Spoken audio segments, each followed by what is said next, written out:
اپنے نام پر bank account وہ بھی اربوں روپے سے بھرا۔ کراچی کے مزدوروں کی یہ خوشیاں دوسرے مرحلے میں داخل ہو گئیں۔ بے نامی اور جعلی اکاؤنٹس کے بعد گھر بیٹھے بیرون ملک جائیدادیں بھی ملنے لگیں۔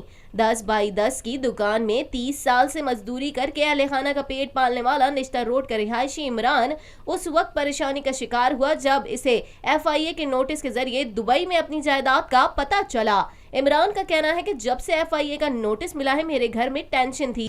میں جو FIA والوں کے پاس جو میری جائیداد ان کے پاس ہے وہ ٹوٹل میں ان کو جو ہے نا دینے کا ان کو دیتا ہوں، اول میری ہے نہیں۔ اگر جائیداد بیرون ملک ہے بھی تو چیف جسٹس کے ڈیم فنڈ میں عطیہ کرتا ہوں۔ عمران نامی شہری نے چیف جسٹس آف پاکستان سے معاملے کا نوٹس لینے اور FIA سے درست سمت میں تحقیقات کرنے کی درخواست کی۔ صبح سے جو ہے نا میرے کو نہیں چھوڑ رہی ہے کیونکہ یہ ذہنی طور میں ٹارچر ہو گئی ہے کہ پاپا آپ کو نوٹس دیا گیا، آپ کے ساتھ پتہ نہیں کیا معاملہ کریں گے۔ پاکستان میں پہلی مرتبہ حالات حاضرہ کے مختصر مگر جامع پروگرامز، خبروں، تبصروں کے علاوہ دیگر سماجی، تجارتی، ثقافتی، تفریحی، معلوماتی، مذہبی، تعلیمی، صحت اور بچوں کے پروگرامز صرف TNN TV پر۔